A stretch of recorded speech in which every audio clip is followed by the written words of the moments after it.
Hi, I'm Pastor Kerry. Before we get started, I want to encourage you to have a few things on hand. First, I want to encourage you to have a set of the sermon notes. And if you don't already have them, you can go to the link that's right down below the video. It'll take you to a place where you can print a set of the sermon notes. Also, I want to encourage you to have some communion elements. You'll want to have some bread or a cracker. You'll want to have some juice or some wine. If you don't have juice or wine, really any beverage would suffice. But you'll want to have those communion elements because here in about 20 minutes, when we get to the end of the sermon, we'll move right into a time of communion with you. So, if you need any of those things, then I would encourage you to pause the playback right now. Get whatever you need. Once you've got everything ready, then go ahead and resume the playback. So I have a question for you.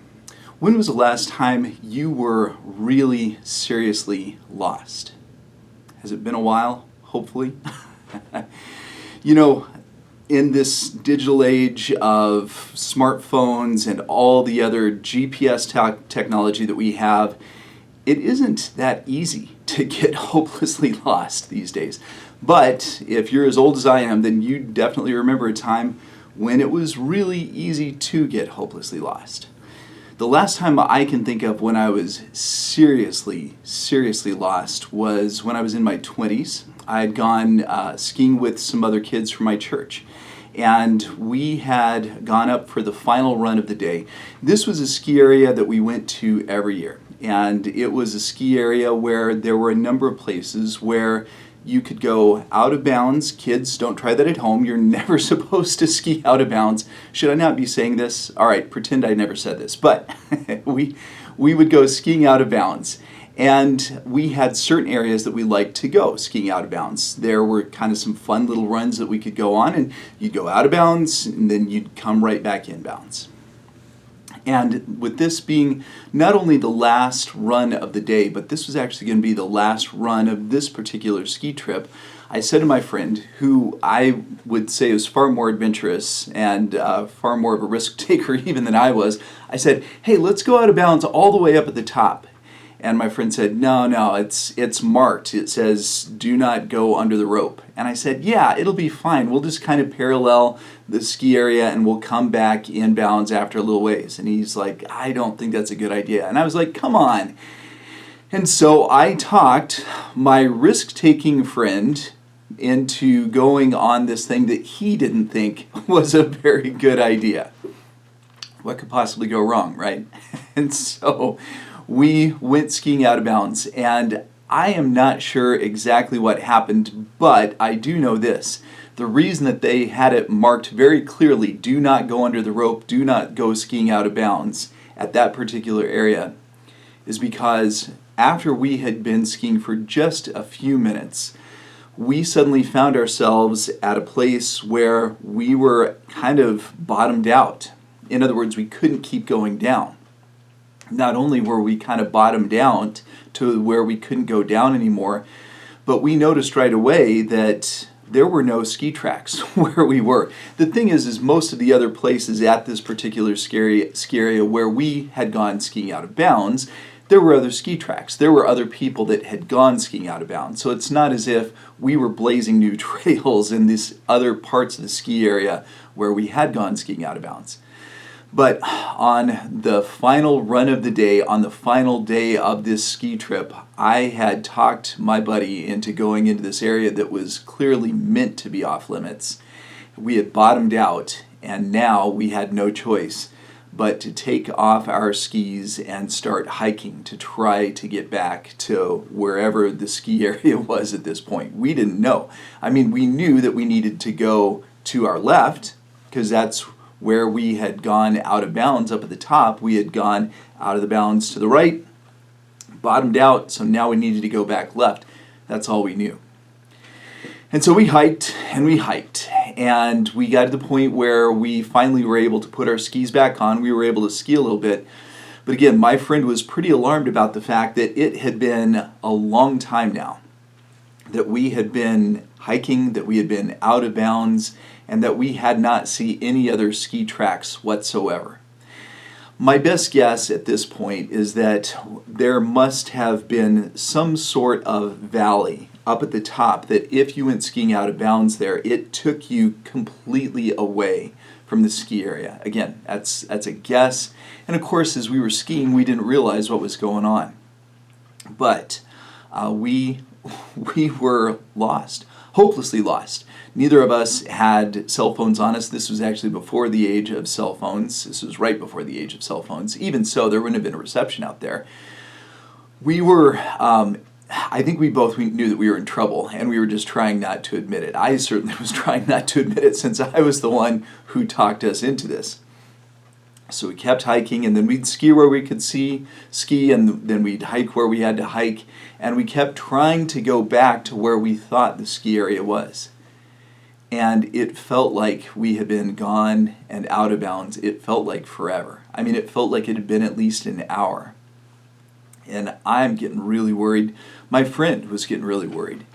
It had occurred to both of us, what if we had actually skied past the bottom of the ski area? What if we're now just wandering around on the side of a mountain, and as we're trying to go back to where we think the ski area is, what if there's no ski area for us to go back to because it's way up the hill at this point? All of these thoughts are going through our heads. And we actually had a discussion at one point of, do we want to hunker down, and do we want to try to make some sort of snow shelter, and do we want to wait for the ski patrol to come and find us? Neither of us liked that idea. And so we finally decided, okay, we're going to keep trying. And then, after what felt like an eternity, finally, my friend yelled at me and said, "I found some tracks." And so I started, hiking over to where he was, and he said, "I found some more tracks." And so I hiked even faster to get over to where he was. And finally, we found some ski tracks that led to more tracks that led to more tracks that finally led us back into the ski area. And I have never been so relieved to pay $15 for a cup of hot chocolate in my entire life as I was when we finally got back to the ski lodge that afternoon. That was the last time I was really dangerously, seriously, hopelessly lost.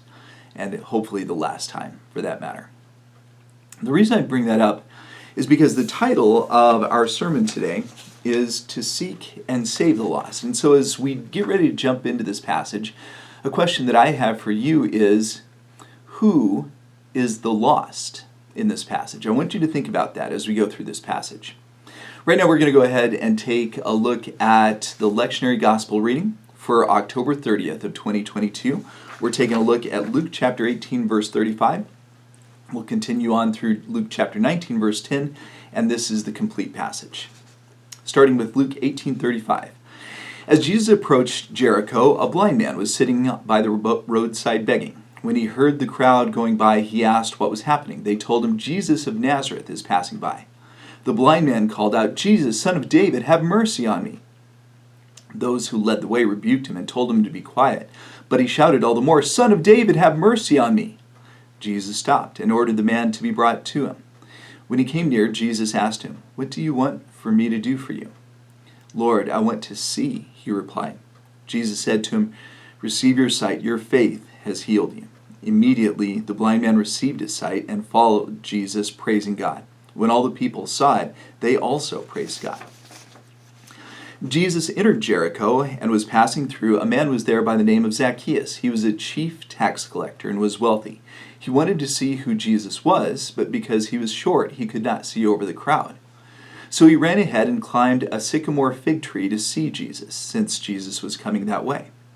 When Jesus reached the spot, he looked up and said to him, "Zacchaeus, come down immediately. I must stay at your house today." So Zacchaeus came down at once and welcomed Jesus gladly. All the people saw this and began to mutter, "Jesus is gone to be the guest of a sinner." But Zacchaeus stood up and said to the Lord, "Lord, look, here and now I give half my possessions to the poor, and if I have cheated anybody out of anything, I will pay back 4 times the amount." Jesus said to him, "Today salvation has come to this house, because this man too is a son of Abraham. For the Son of Man came to seek and to save the lost." And may God bless the reading of the inspiring and encouraging word. Now, I am pretty sure that you are familiar with both of the stories in this passage. If you're like me, then you probably even grew up singing a Sunday school song about Zacchaeus, a wee little man.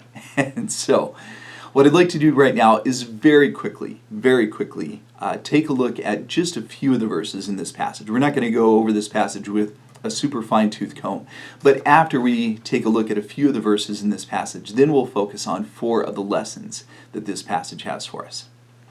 So, Jesus is now approaching Jericho. This was going to be basically Jesus' last stop before he made his triumphal entry into Jerusalem.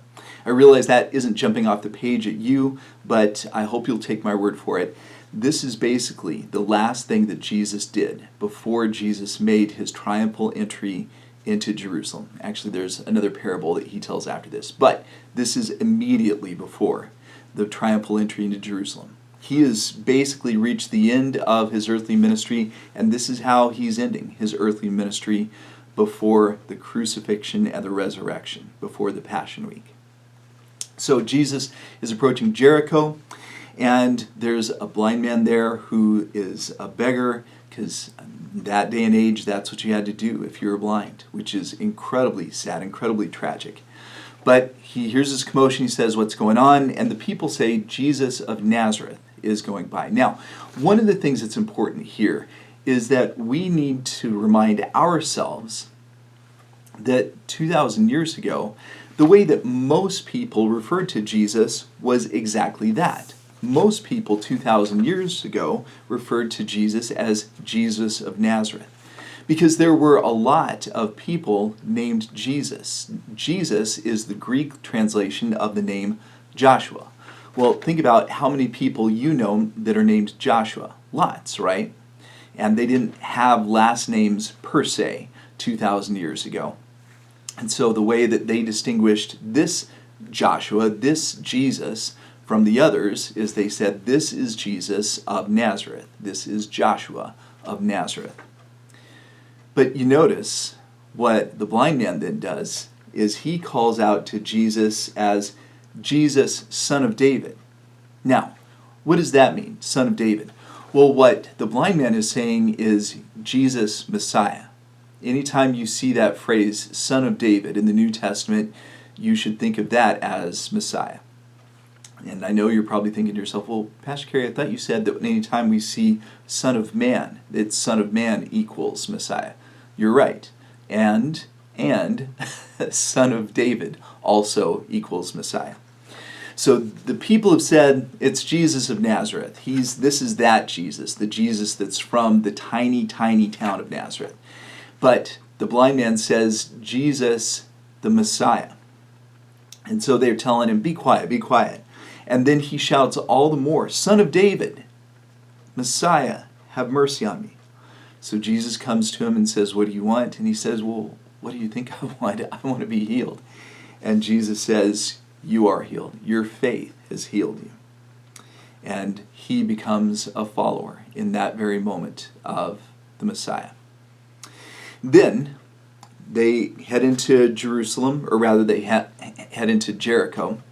And it tells us that there was a tax collector, in fact, a chief tax collector there named Zacchaeus. Now, if you watched last Sunday's sermon, then you know that I gave a lengthy explanation of why tax collectors were just about the worst people on the face of the earth as far as most people were concerned 2,000 years ago. Long story short, they were considered to be crooks, and even worse, they were considered to be traitors. So, Zacchaeus is a short man of stature, but he's very wealthy, and he wants to see this Jesus. And so, since people won't let him through, in fact, the implication here is that they were intentionally blocking him from seeing Jesus, he makes sure that he's going to see Jesus by climbing a tree. Now, again, 2,000 years ago, did most grown men climb trees? Not generally. Just like in this day and age, it would be considered, kind of unusual for a grown man to climb a tree to see someone who's going by.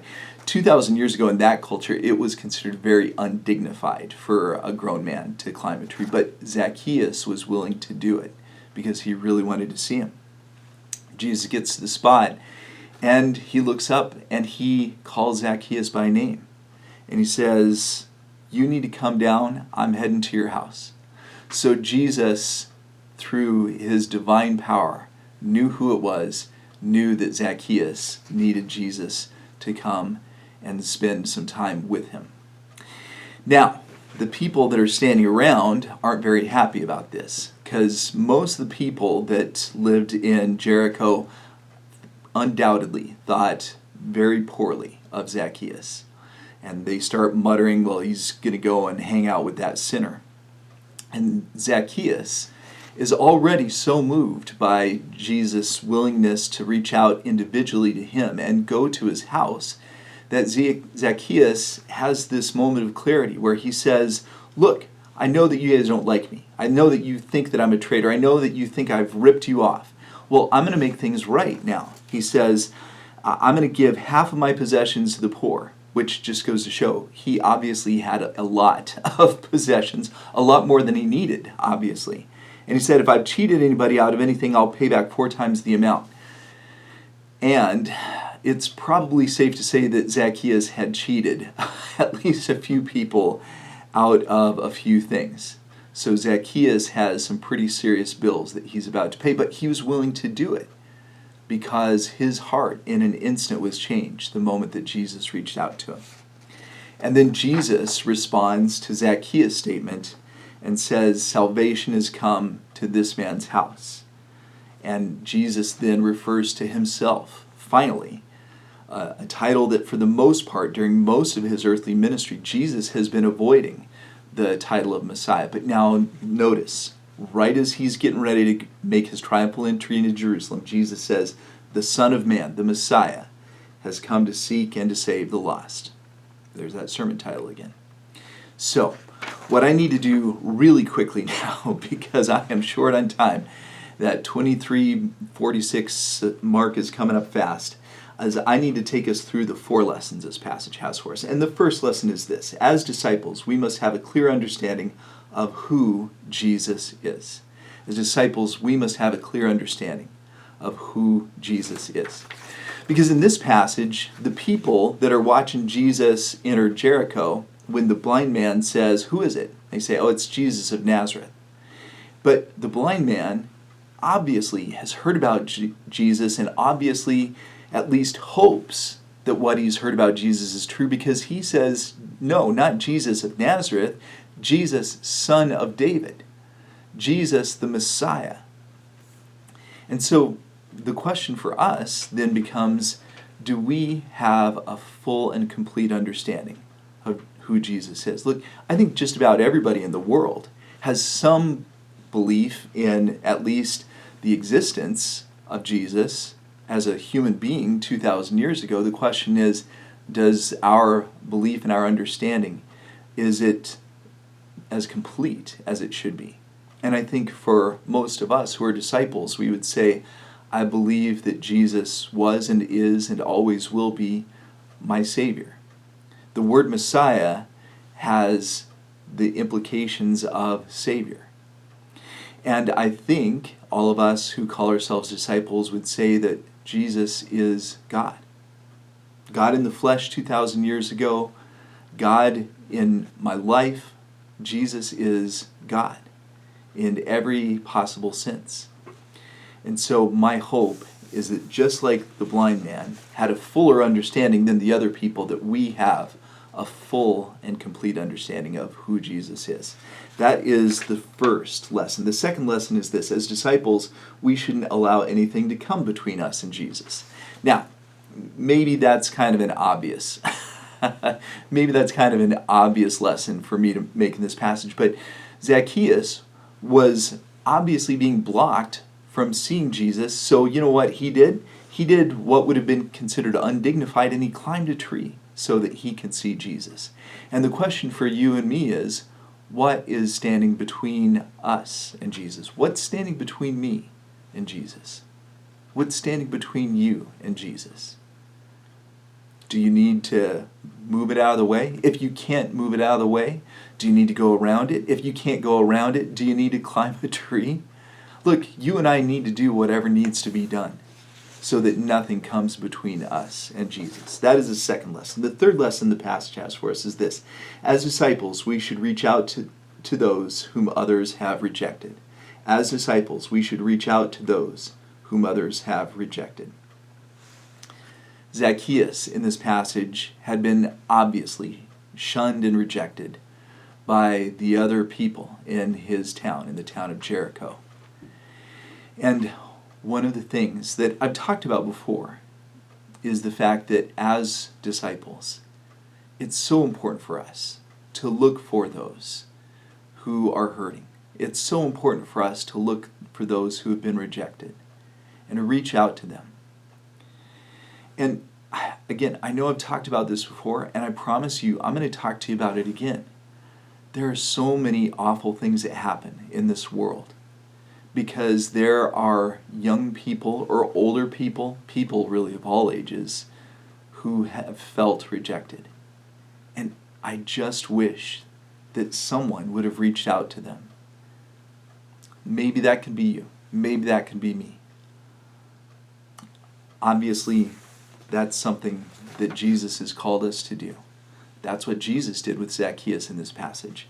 That is the third lesson. The fourth and the final lesson is this. As disciples, we should always try to right past wrongs. As disciples, we should always try to right past wrongs. That's what Zacchaeus said he was going to do. Now, we don't know the rest of the story. I hope he followed through with that. But regardless, you and I, in our lives, we know what we've done in the past. We know the apologies that we still need to make to someone. We know the things that we need to reconcile in our past. And so let's do it.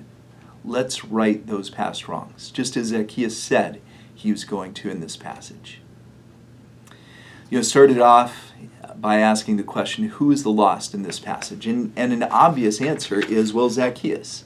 Because Jesus said about Zacchaeus, today salvation's come to this house because the Son of Man came to seek and to save the lost. So Zacchaeus was the lost in this passage, right?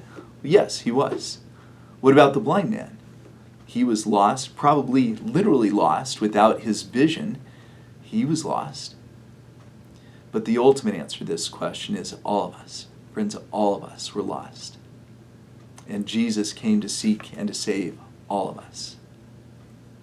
That old hymn, Amazing Grace, talks about how all of us, we once were lost.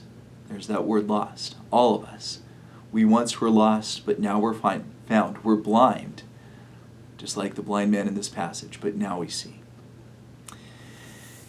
And friends, every week we celebrate the sacrifice that was made so that we might be saved. And right now, I'm going to go ahead and share with you from 1 Corinthians chapter 11. The Lord Jesus, on the night when he was betrayed, took bread, and when he had given thanks, he broke it and said, "This is my body, which is for you. Do this in remembrance of me." In the same way, after supper, he took the cup, saying, "This cup is the new covenant in my blood. Do this whenever you drink it in remembrance of me." So go ahead and grab your communion elements right now, and I'll do the same.